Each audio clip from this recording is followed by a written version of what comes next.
Auditeurs, auditrices, bienvenue. Bethléem, nom qui veut dire maison du pain ou maison du combat, double signification. Oui, comme vous pouvez l'entendre, Jésus quitta le ciel en tant que pain, représentant le ciel, pour venir sur terre en tant que personne, représentant ce même pain. Alors je vous invite aujourd'hui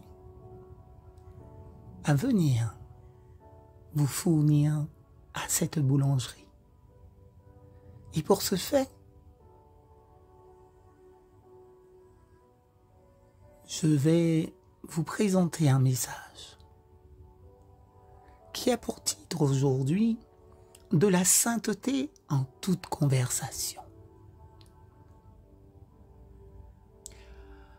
Mais comme celui qui vous a appelé est saint, vous aussi de même soyez saints dans toute votre conversation. 1 Pierre chapitre 1er verset 15. Là où le cœur est purifié, raffiné et rendu apte à servir de demeure au Saint-Esprit, la langue sera sanctifiée à la gloire de Dieu. Vous pouvez entourer vos âmes d'une atmosphère semblable à des brises venant de l'Éden céleste. Oui, nous pouvons entourer nos âmes d'une atmosphère semblable à des brises venant de l'Éden céleste. Ouvrez votre cœur au Seigneur Jésus. Oui, ouvrons-lui notre cœur. Contrôlons nos langues. Ne la laissez pas errer de façon incontrôlée dans les badinages, mauvaises plaisanteries, car ce sont là des signes que votre cœur a besoin d'être purifié de ses souillures. Nos paroles indiquent l'état de notre cœur, et que l'on parle peu ou beaucoup, nos paroles expriment le caractère de nos pensées. Le caractère d'une personne peut être évalué avec précision par la nature de sa conversation. Des paroles véridiques et sonores ont toujours en elles le bon ton.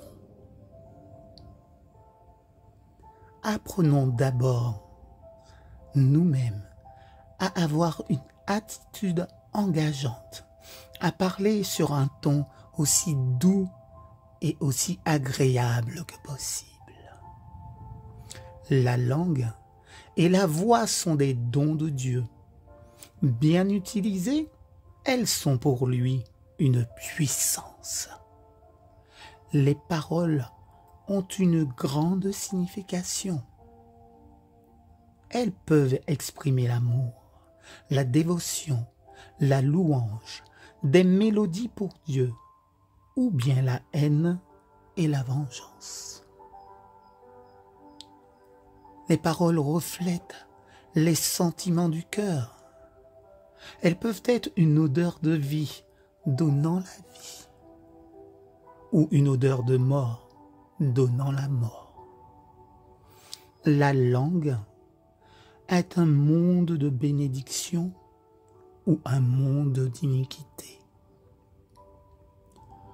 On voit certains sortir de leur communion quotidienne avec Dieu revêtus de la bonté du Christ. Leurs paroles ne sont pas comme une grêle dévastatrice, détruisant tout sur son passage.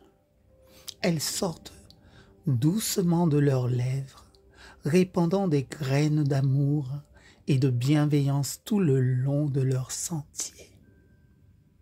Tout cela de manière inconsciente, car le Christ vit en leur cœur. leur influence est davantage ressentie que vue. Des mots aimables, doux et apaisants, doux et compatissants, couleront des cœurs et des lèvres sanctifiées. Amen. Amen. Amen.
If to heaven's heights I fly, you are still beside me.